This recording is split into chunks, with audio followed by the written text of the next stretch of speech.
एक हफ्ता से हम सिरसा के जो आम जनमानस में हर गांव में जाने की कोशिश कर रहे हैं। खासकर माननीय मुख्यमंत्री श्री मनोहर लाल जी ने सभी सांसदों की, सभी मंत्रियों की और सभी विधायकों की जिम्मेवारी लगाई थी कि आप जो है एक विधानसभा के 5 गांव में जाकर और वहां पर जनसंवाद कार्यक्रम करें। तो उसी के तहत जो है मैंने 4 विधानसभा जो है वो पहले कवर कर ली थी, उनके 5-5 गाँवों को।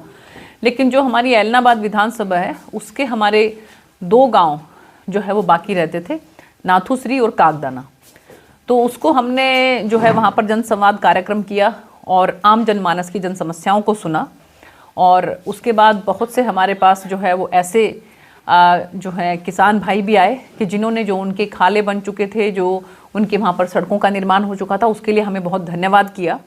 और इसके बाद जो है हमने जो रानिया के हमारे 5 गाँव थे, उन 5 गाँव का हमने दौरा किया, वहाँ पर जनसंवाद कार्यक्रम किए और वहाँ पर भी आम जनमानस से जो उनकी समस्याएं थी उनसे हम रूबरू हुए। और क्योंकि सभी जो अधिकारी हैं वो हमारे साथ रहते हैं, तो सभी अधिकारियों को हमने उसी समय में हाथ के हाथ जो है उनको कह के जो भी समस्याएं थी उनका समाधान करवाया। कुछ ऐसी समस्याएं थी जिनका कि कोई एस्टिमेट जाना है, कोई एडमिनिस्ट्रेटिव अप्रूवल आनी है, तो उनको हमने अधिकारियों को दिया और उसके बारे में उनको ये सुनिश्चित किया कि बहुत जल्द जो है इसको यहाँ अपना ये चंडीगढ़ तक पहुंचाया जाएगा। और वहाँ पर चंडीगढ़ पहुंचाकर माननीय मुख्यमंत्री जी स्वयं संज्ञान लेते हैं। हमने जितनी भी समस्याएं थी उनका रजिस्ट्रेशन करवा के प्रॉपर उनको सीरियल वाइज उनको लगा के और माननीय मुख्यमंत्री जी के पास पहुंचाया है, पहले वाली समस्याओं को भी और अब की जो समस्याएं हैं उनको भी।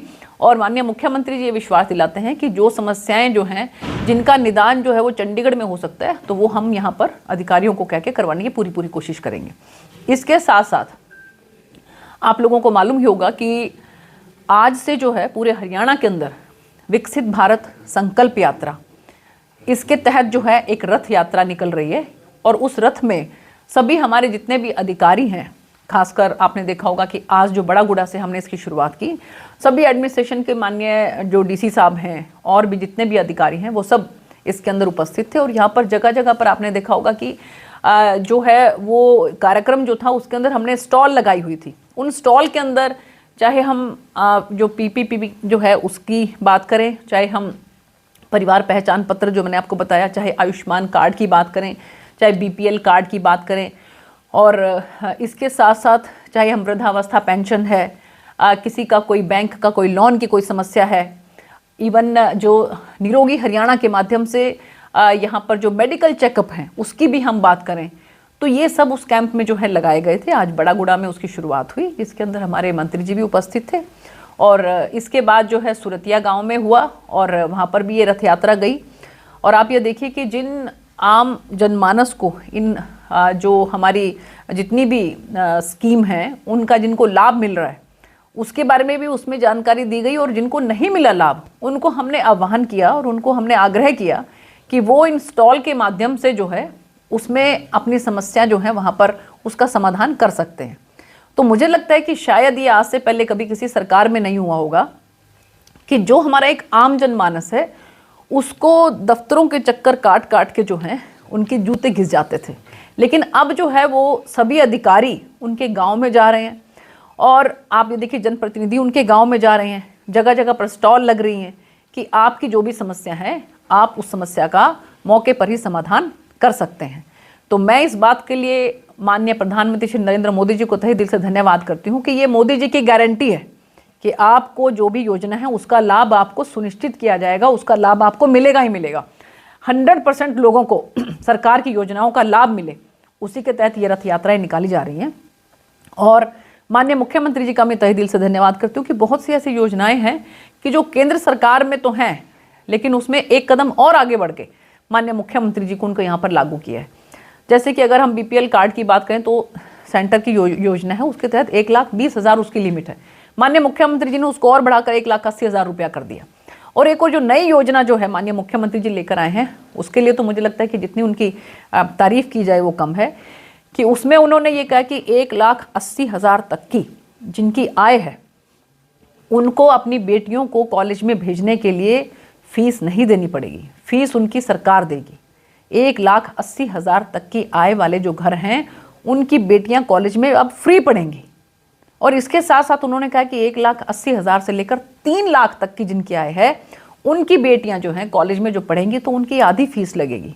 मुझे लगता है कि शायद ये अपने आप में पूरे हिंदुस्तान के अंदर एक अलग ही तरह का एक्सपेरिमेंट है और मुझे पूरी उम्मीद है कि लोगों को ये पसंद आएगा। और जो एक मुहिम माननीय प्रधानमंत्री श्री नरेंद्र मोदी जी ने पानीपत की धरा से, हरियाणा की धरा से शुरू की थी, बेटी बचाओ बेटी पढ़ाओ, तो उसका भी मुझे लगता है कि एक बहुत सार्थक ये जो है एक हमारी इसकी पहल है। तो मैं इस बात के लिए भी माननीय मुख्यमंत्री जी को बहुत धन्यवाद करना चाहती हूँ।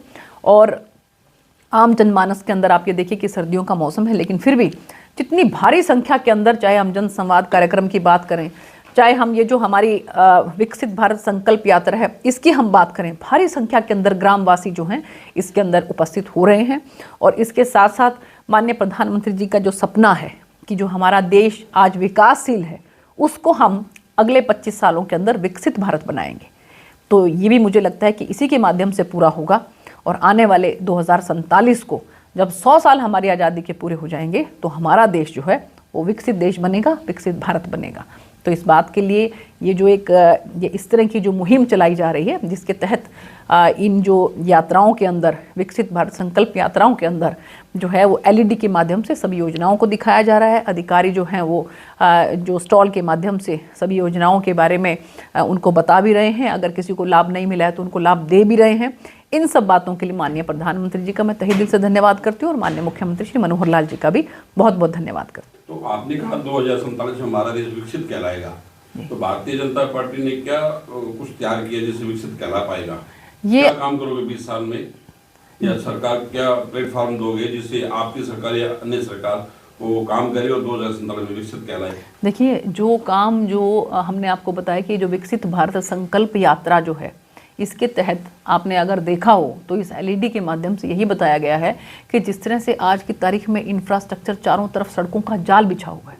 अगर आप जाइए, जो कभी आप दिल्ली से मुंबई के लिए सोच भी नहीं सकते थे कि बाय रोड जो है आप 12 साढ़े 12 घंटे के अंदर पहुंच जाओगे। मेरठ अगर आप दिल्ली से जाओ 2 से मुश्किल से 1.5 से 2 घंटे लगते हैं। तो वो अब जो है जिस तरह से सड़कों का जाल बिछा है, रेलवेज की अगर आप बात करें, जिस तरह से जो है वो रेलवे का जाल बिछा है, जिस तरह से जो रेलवे के माध्यम से लोगों की कनेक्टिविटी बढ़ी है, तो किसी भी देश की तरक्की जो है वो सबसे ज़्यादा अगर किसी चीज़ पर डिपेंड करती है वो इंफ्रास्ट्रक्चर पे डिपेंड करती है। तो ये आप देखिए कि पिछले साढ़े 9 सालों के अंदर इंफ्रास्ट्रक्चर जो है, आधारभूत जो ढांचा है, उसको इस तरह से तैयार किया गया है कि आने वाले समय में मुझे पूरी उम्मीद है कि जो है भारत विकसित देश बनेगा। और एक गरीब के उत्थान की जो योजनाएं हैं उसी के तहत जो है आपने देखा होगा कि इसमें हमने दिखाया है कि कितनी गरीब के उत्थान की योजनाएं हैं जिसके बारे में कभी किसी ने सोचा नहीं था। बैंक में खाता खोलने के लिए जो है एक गरीब आदमी को कितनी मशक्कत करनी पड़ती थी। अब जनधन योजना के माध्यम से हर किसी का बैंक का खाता खुला हुआ है। सरकार की तरफ से जो योजनाएं हैं, DBT के माध्यम से सीधा जो है पैसा उनके खाते में जाता है। तो ये सारी मुझे लगता है कि बातों को ध्यान में रखते हुए हमें पूरी उम्मीद है कि माननीय प्रधानमंत्री जिस तरह से काम कर रहे हैं, आने वाले 25 सालों के अंदर हमारा देश विकसित भारत बनेगा। मैडम, किसानों के मसले जो पहले चले हैं, किसान आंदोलन चला है, किसान उससे भी उभरे नहीं थे कि कृषि मंत्री का एक बयान आता है किसानों को लेकर, आपकी उसमें क्या? मुझे एक्चुअली मालूम नहीं है क्या बयान आया है कृषि मंत्री जी का, मुझे इसके बारे में जानकारी नहीं है। कौन से कृषि मंत्री? केंद्र के कृषि मंत्री या कि हमारे हरियाणा? हाँ, तो क्या मुझे उसके बारे में जानकारी नहीं है, क्या बयान उनका आया है। अगर किसानों को काफ़ी गलत उसमें कहा गया है। नहीं, देखो, किसी को भी ये तो मुझे लगता है कि हर जो भी राजनीति में है वो किसी भी पार्टी से क्यों ना हो, अपनी बात पे संयम रखना, अपनी बात को तोल मोल के बोलना, ये मुझे लगता है कि हर किसी राजनीति में जो भी संबंधित है, किसी भी पार्टी से क्यों ना हो, ये सबसे पहली जो है उसकी शर्त होनी चाहिए कि आप जो है किसी भी, क्योंकि आप एक किसी पद पर होते हैं, आप जनप्रतिनिधि होते हैं, आपकी हर बात का जो है कोई जो उसके पीछे कोई ना कोई मतलब होता है।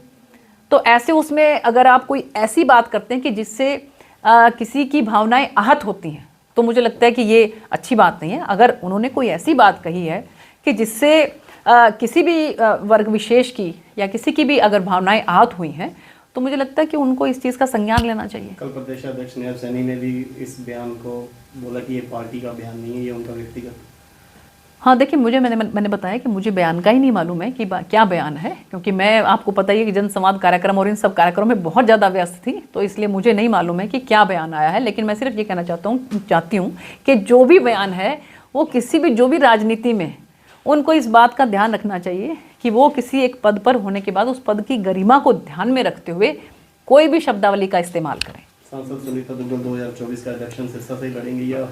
देखिए, बिल्कुल जिस तरह का जो जनादेश है, जिस तरह का लोगों ने मुझे मैंडेट यहाँ पर दिया है, तो उससे साफ जाहिर है कि लोगों का बहुत प्यार मेरे साथ है।